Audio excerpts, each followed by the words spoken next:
Hello everyone and welcome back to the DMside. Today on the channel we are going to recap what happened in the last session and then we're going to talk about what's coming next. So don't forget to like this video and subscribe to the channel if you're new, but let's jump straight into a recap. Alright, so starting off our session, Watch decided that he wanted to figure out what the hell he was going to do with this Red Wizard of Thay. So rather than posing as Zentarum or trying to spread rumors, the group decided that they were actually going to try and find his hideout and see if they could either kill him in the process, or maybe frame the Zentarum and make it look like the deal had gone south early. So they actually used a lot of detective skills. They asked around, they went to the Magisters to find out if anyone had been registered. They found some very inconsistent information with a name that ended up coming up. They went to the old residence and found a different family living there, just a man and his son. They were invited in and everything seemed to be going well. They were about to leave until they realized that the boy actually was terrified and they knew something was up. So they found out that the boy was actually a street urchin who was being forced there to pretend to be this happy family to cover the fact that the Red Wizard's hideout was in the basement that was connected to the two neighboring houses underneath. So once they figured that out, they freed the boy, they killed the guard before he could set off a warning, and then they trashed the place and they wrote like a message in blood saying that the deal was off, and they really made it believable. I was very impressed, and I thought, because a Red Wizard of Thay is going to kill them. He's really strong. One cone of cold could probably just wipe out the party straight away. I don't think I would have started with that, but at the same time, if you corner a wizard, he's going to use what he's got. So I was very impressed with how they handled the situation, and they managed to successfully deal with the job. After that, they were on to the Doppelgangers. So they kind of realized that throughout this entire game, I've been setting it up that Bonnie is a doppelganger, which she is in the book. Spoilers if you are playing this game, but as you know, this is a channel where I talk about the actual game and what's happening. So you shouldn't really be watching. Your DM will be very cranky with you. But the point is, Bonnie's a doppelganger. So at the start of session 1, I made it so that way she was always smiling at Dr. Smiles, and she had these like metal teeth. And he was like, oh, that's because I did that job on her. And slowly over time, there's been some inconsistencies when they've met with her. She looks a little younger, her teeth are fixed, her skin looks nicer, and she's been playing it off that she's actually been seeing another doctor who she is in love with, and he's very dreamy, and he's been giving her all these free treatments. Now, my players at first really thought this was just a real guy they were going to go beat the crap out of, and then later on they found out that she's a doppelganger, and everyone was like, whoa, this is crazy, like really good setup, man. And Damien's job was to try and convince him to go. Now, unfortunately, the way that he went about it just really didn't quite mesh well and work. He went and confronted her in the yawning portal, and without any evidence, and it was really just this back and forth of, well, we know you're a doppelganger, so you should probably go, and her saying, well, you have no proof on that, and I'm in my safe place right now, and no one believes you, so I'm gonna stay. And eventually, they went over to Durnan, complained about his doppelganger bartender who has been working for him for quite a while now and he has no issues with, and he eventually just said, well, look, get out, because I don't want my tavern to worry about this, okay? My tavern runs fine. She's a great waitress slash bartender. Like, I don't know what you want from me. You can leave. So then they left a little defeated, and it was a very awkward situation because it's just not a way that you can get things done. Just because you as a player know that they're a doppelganger or that this person or creature has a secret, it doesn't necessarily mean that you automatically, it's like a win, it's a cheat code. It's just, okay, now you have to figure out how to use that to your advantage to get what you want.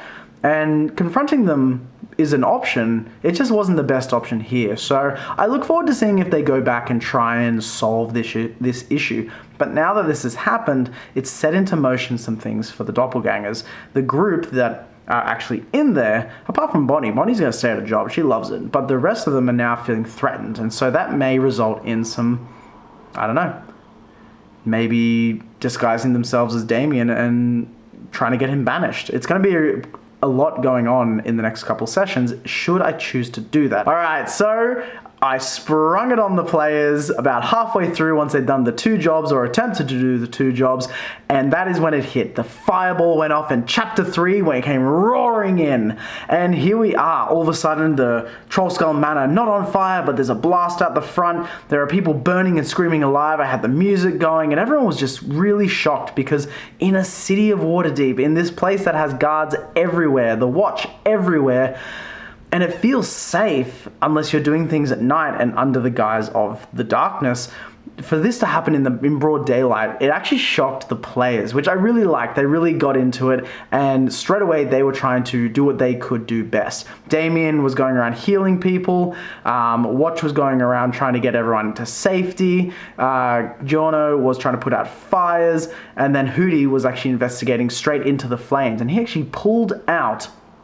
And I can't believe this happened, because in the book, it says that the dwarf body of Dalakar is there, and it's like a whole crime scene. He had enough time. First thing he did is he got to that body. It just happened to be the first one. He realized they were holding a dagger, so something was going on. He saw the short swords from the 2 dead bodies behind him, and he just went, I need this body, and he dragged it straight into the manor. Now, a civilian did see, but he rolled a deception check enough to convince them that they were dead, and that they were alive, sorry, and he was trying to try and heal them, so they didn't really say much about that.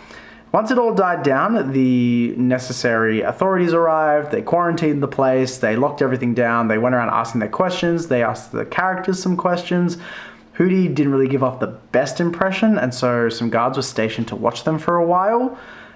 Which they ended up giving the slip later on, which is great. But before we move on, I actually need to make a very big point. Jagged Jack is gone. I completely forgot it. It's one of those moments where the player realizes that they aren't having as much fun with their character. And a barbarian in Waterdeep Dragonheist is quite a hard character to play because it's really just, I hit things, but I'm not allowed to hit things as often as I want. So the actual player came up to me and said, hey, I think I want to change my character, is that okay? So luckily it was before chapter 3 where the story really starts to kick in. I said, that's fine, give me a new character by the end of the week and we'll push him into the story. And that's what happened. So we lost Jagged Jack. Unfortunately, he went on a mission for Davil Starsong. He botched it, which was unfortunate. And so Davil gave him 2 options. 1, I can kill you now because I need to get rid of this trail back to me. Or 2, we can orchestrate a banishment so that way you can live and you can be out free in the world. And so that's what we'd done. So Jagged Jack, he's out of the city, he's been banished. It's a real shame, everyone's sad. And now we're moving on, and now we have Sparrow. Sparrow is a dwarf druid, and he has joined us. He is part of the Zentarum, so that way the story still sort of works. And his thing is, he's a bit of a dick, but he also likes to turn into a bear. That way when people complain that there's been like murders and a fight and stuff, people say, oh, it was a bear. And then the guard and the watch are like, there's no bears in Waterdeep. So it's a bit of a cover for him. Anyway, back to the main story now. Hootie managed to take the body of Dalakar the dwarf into the manor, and they decided that they were going to cast Speak with Dead on this dwarf to figure out some more information. Now, they don't have a cleric, so they needed to get him to a temple. Watch remember that he has a favor for doing such a great job for the Order of the Gauntlet, so they decided to go to the Temple of Tyr. So they did what any party would do. They shoved the dead body into a bag of holding, and then they snuck out and avoided the guards. They went to the theater where Murta is, which is Hootie's faction like check-in guy, and he was like, yeah, sure, just sneak out the back. So then they passed out a trace, snuck out the back, went to the Temple of Tyr, bing bang bong, they managed to get their questions done, came all the way back to the theater, walked out as if they'd just seen a show or something, and the guards followed them home. It was really, really good. Very smart, very well played, and they got a lot of information. They now know that the stone was so close to them. It was literally being delivered to them as if though the story was just wanting to finish. But then the fireball went off. They figured out it was a fireball, and then they went home and they spoke to their neighbors. They spoke to them and they found out kind of all the information the book can give you. So they know that there were Zentarum there, 2 of them died. They know that the 3rd person got away who was burnt on the face and managed to take the stone from the dwarf. And they also found out about this mechanical puppet, which Watch, because of his history in the city, he recognized the fact that this was a Nimblewright, which is from the temple. He's seen them before at the Temple of Gon, where he's actually been told never to go, because though it's the god of invention and creation, Tesla always thought that they would see him as more of a mechanical creation opposed to this living, breathing, magical, magnificent thing that he is, whatever it is that he is. I mean, people still don't really understand what a Warforged is.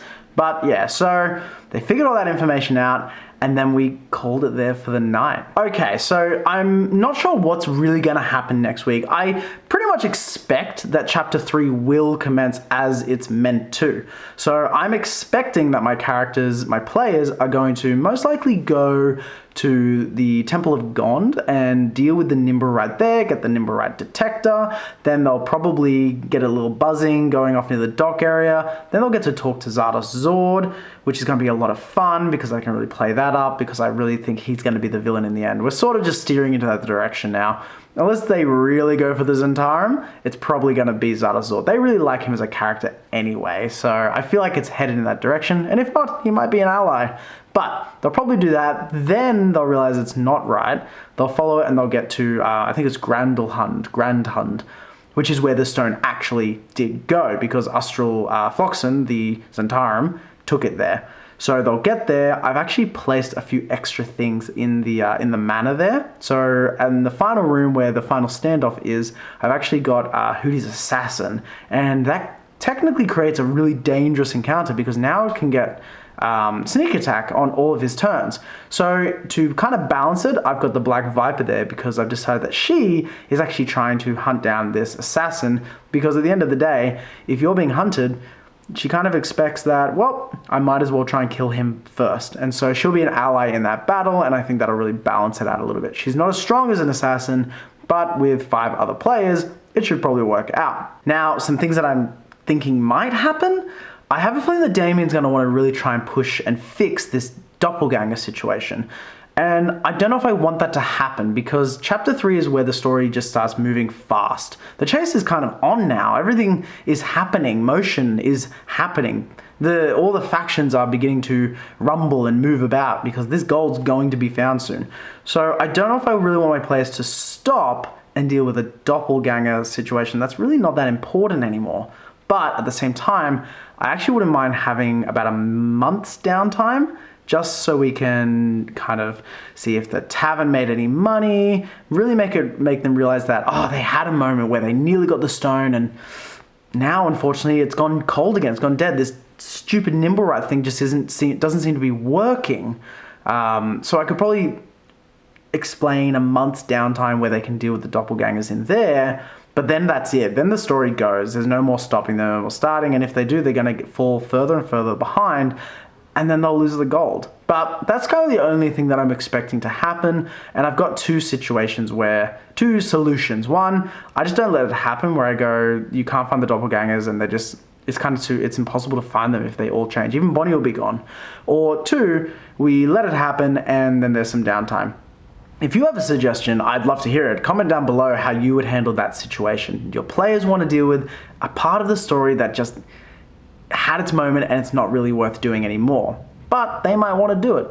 What would you do? I'd love to hear. Now, the only other thing, apart from the doppelgangers, that I could see them doing is they actually did go and find Malon, the Force Grey character, who unfortunately has his brain's been eaten by an intellect devourer, and so now he's not as cheery as he used to be. They actually found him, they saw him fighting with his magical sword, and they kind of left it there and passed the information on. So there's a chance that they might actually go and investigate that a little bit more and find Nihilnor, the Mind Flare. I'm a little concerned about doing that because he's connected strongly to Xanathar, so I'm kind of just going to leave that and just let Hootie decide if that's worth doing. To be fair, Hootie's more in love with this whole stone thing, so I don't think that's really going to be a problem.